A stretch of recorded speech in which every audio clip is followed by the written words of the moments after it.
नमस्ते दोस्तों, आपको याद दिलाने आई हूँ कि आने वाली 29 तारीख को यानी 29 जनवरी 2024 को सकट चौथ का पावन पर्व आ रहा है। दोस्तों, ये व्रत भगवान गणेश जी का है और सकट माता का है और सकट विनायक जिन्हें हम कहते हैं वो भगवान गणेश के ही रूप हैं। इसी दिन को संकष्टी चतुर्थी भी कहा जाता है क्योंकि ऐसा माना जाता है कि इसी दिन भगवान गणेश ने देवताओं के ऊपर आए हुए संकट से उन्हें उबारा था और इसीलिए सकट विनायक या संकष्टी चतुर्थी कहा जाता है। पौराणिक कथाओं के अनुसार ऐसी मान्यता है कि ये वही दिन है जिस दिन भगवान गणेश ने धरती की परिक्रमा करने के लिए अपने माता पिता भगवान शंकर और माता पार्वती की परिक्रमा की थी और इसीलिए उन्हें सर्वश्रेष्ठ और सबसे अधिक बुद्धिमान माना गया था और सभी देवताओं में अग्रणी माना गया था, जिस वजह से आज तक किसी भी शुभ काम में कुछ भी अच्छा करने के पहले भगवान गणेश जी की ही प्रार्थना और उनकी पूजा अर्चना की जाती है, तभी वो काम सफल होता है। एक और कथा के अनुसार ऐसा कहा जाता है कि जब माता पार्वती ने अपने उपटन से भगवान गणेश जी की उत्पत्ति करी थी और उन्हें अपने द्वार पर नियुक्त किया था, किसी को भी अंदर आने देने के लिए मना किया था। भगवान गणेश ने अपने इस कर्तव्य को पूरी निष्ठा से निभाया था और यहाँ तक कि उन्होंने भगवान शंकर को भी अंदर नहीं आने दिया था। इस बात पर क्रोधित होकर भगवान शंकर ने गणेश जी का शीश उनके धड़ से अपने त्रिशूल से अलग कर दिया। जब माता पार्वती ने ये देखा तो वे बहुत अधिक क्रोधित हो गई और अपने विकराल रूप में आ गई और वो समस्त संसार को नष्ट करने चली थी।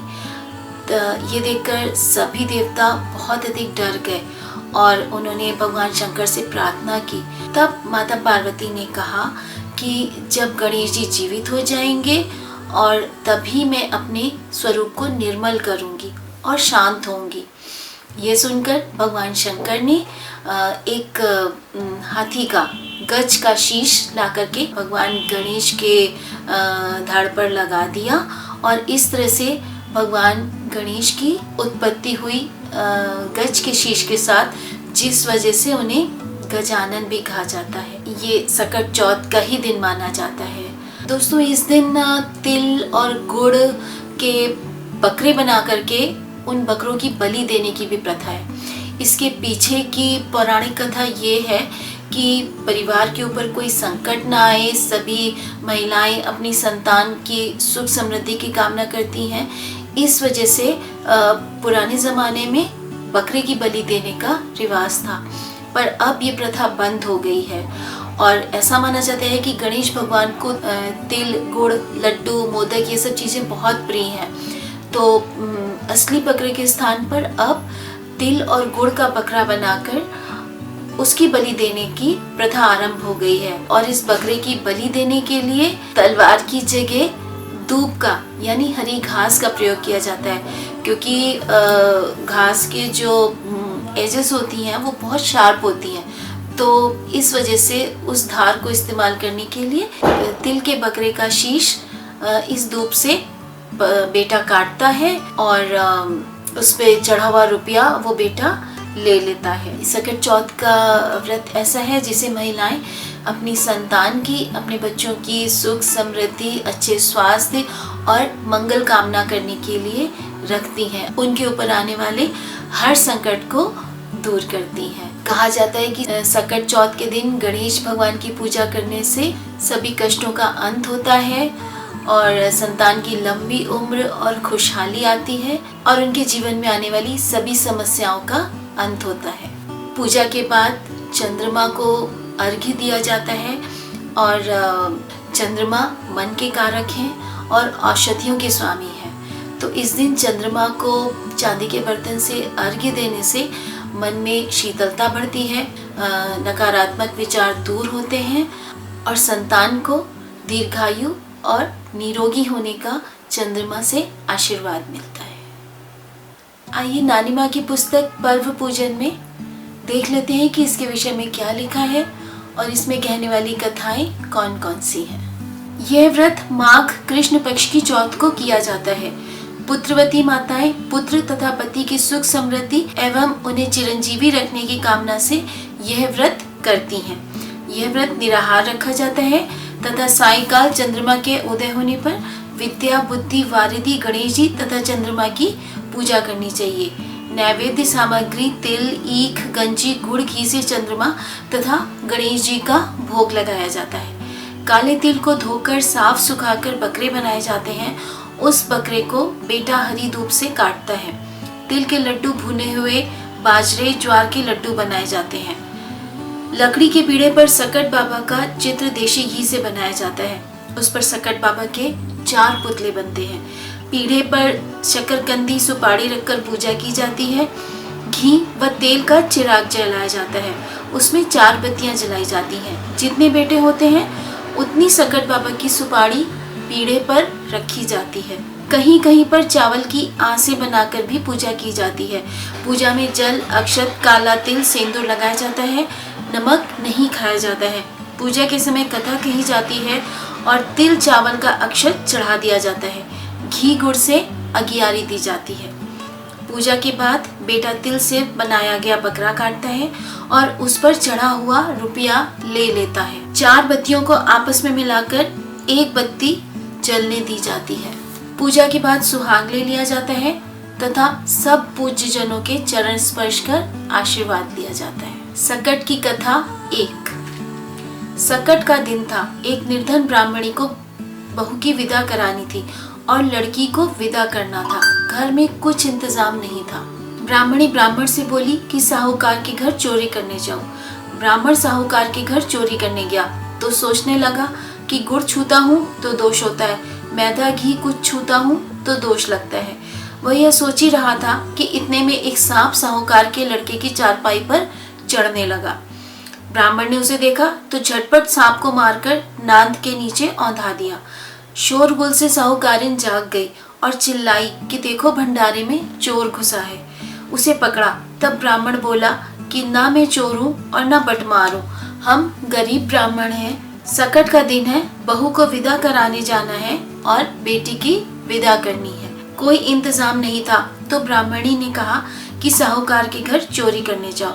अब सोच रहा हूँ कि गुड़, तिल, घी, मैदा सभी को छूने में दोष लगता है। यह देखो एक सांप तुम्हारे लड़के की चारपाई पर चढ़ रहा था तो उसे हमने मारकर नांद के नीचे औंधा दिया है। सबने देखा तो सचमुच में सांप मरा पड़ा था।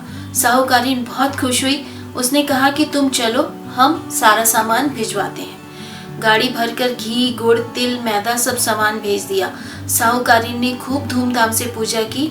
उसके लड़के को ब्राह्मण ने बचा लिया था। ब्राह्मण ने घर आकर ब्राह्मणी को सब हाल बताया। बहू की खूब धूमधाम से विदा कराई।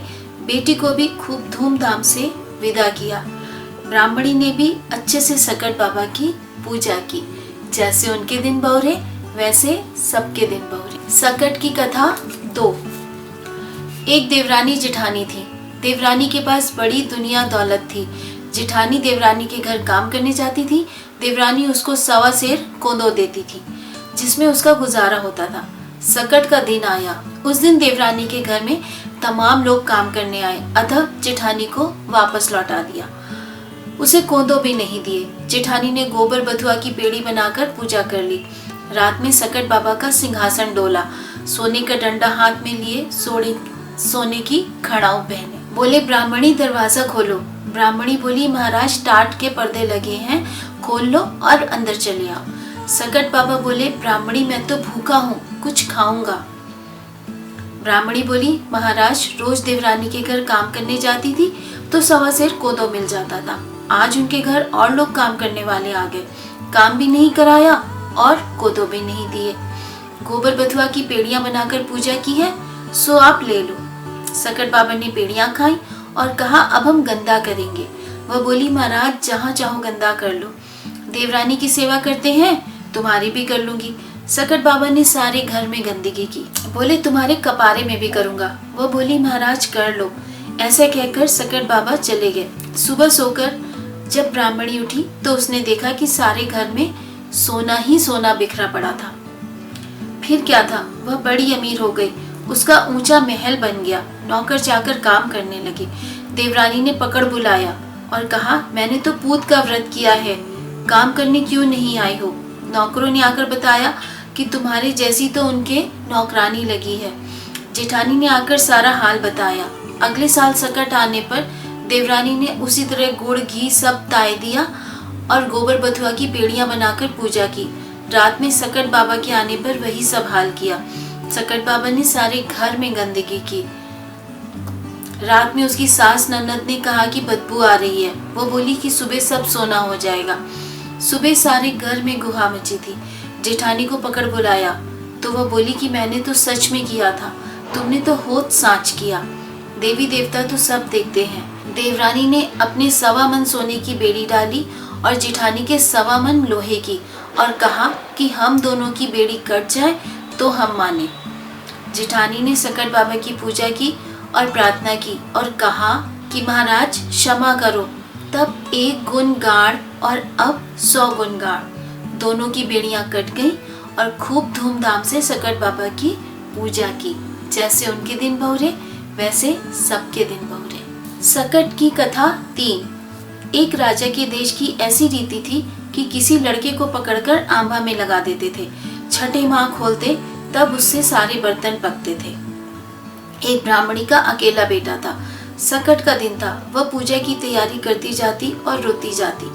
उस दिन उसके बेटे की बारी थी। सकट बाबा का आसन डोला। सोने के सिंहासन पर सवार, सोने की खड़ाऊ पहने। बोले, ब्राह्मणी काहे रोती हो?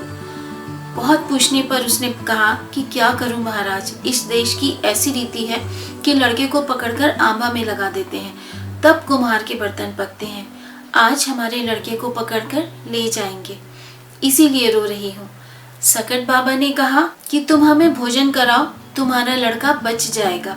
ब्राह्मणी बोली, महाराज तुम्हें क्या, तुम्हारे गुलामों तक की सेवा में करूंगी। झटपट घर धोया, पाक साफ खाना बनाया, चौकी बिछाकर सकट बाबा को खाना खिलाया। खाना खाकर सकट बाबा जब जाने लगे तो उसे एक सुपारी दी और कहा कि अपने लड़के को दे देना और उससे कहना कि सकट विनायक संकट काटो का मंत्र जाप करता रहे। राजा के सिपाही उसके लड़के को पकड़कर ले गए। रात भर ब्राह्मणी रोती रही। सुबह उठकर कुम्हार के पास दौड़ी गई। कुम्हार कुम्हार आवा खोलो। कुम्हारिन बोली, खोल कर देख लो, उसका अकेला बेटा है, मन नहीं मानता होगा। कुम्हार ने आवा खोला। बर्तन पककर तैयार हो गए थे। जौ की लंबी हरी बालियां उगाई थी। उनके बीच में बैठा लड़का सकट विनायक संकट काटो का जाप कर रहा था। झटपट लड़के को घर ले आई। घर में आकर खूब धूमधाम से सकट विनायक की पूजा की। जैसे उनके दिन बहुरे वैसे सबके दिन बहुरे। सकट की कथा 4। एक ब्राह्मणी के कोई पुत्र नहीं था। उसने माना कि हमें लड़का दो भगवान, हम तुम्हारा व्रत करेंगे, निर्जीव सजीव बकरा चढ़ाएंगे। उसके बेटा पैदा हुआ, पर उसने कहा कि उसकी शादी पर यह व्रत करेगी। शादी के दिन वह भूल गई। सकट बाबा ब्राह्मण का रूप धर कर आए। बोले, ब्राह्मणी आज सकट का व्रत नहीं करोगी?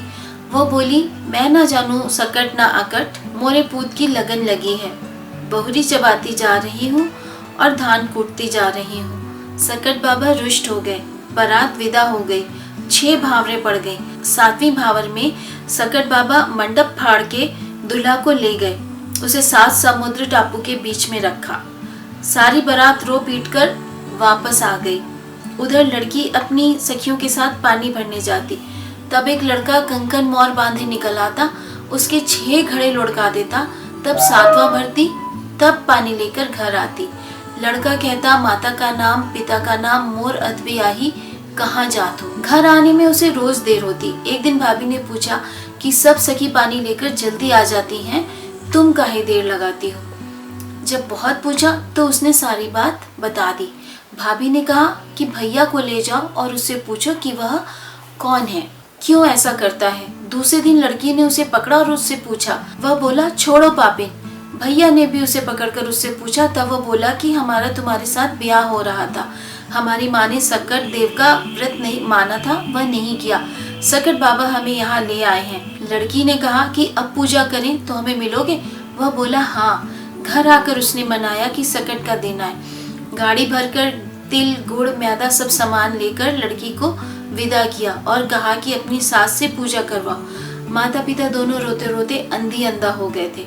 सब लोगों ने कहा कि तुम्हारी बहू आई है, परछन करो। वह बोले हमारा बेटा ही नहीं है, बहू कहाँ से आएगी। देखा तो बाहर डोला रखा था। झटपट आरती उतार कर घर ले आई। बहू ने पूछा आपने कभी कोई मन्नत तो नहीं मानी थी। तब उसे सकट के व्रत की याद आई। बहू ने पूजा का सब प्रबंध किया। जैसे पूजा पूरी हुई तब आंगन में खखार कर लड़का खड़ा हो गया। सास बोली तुम भाग्यवती, मैं पुत्रवती। जैसे उनके दिन बहुरे वैसे सबके दिन बहुरे।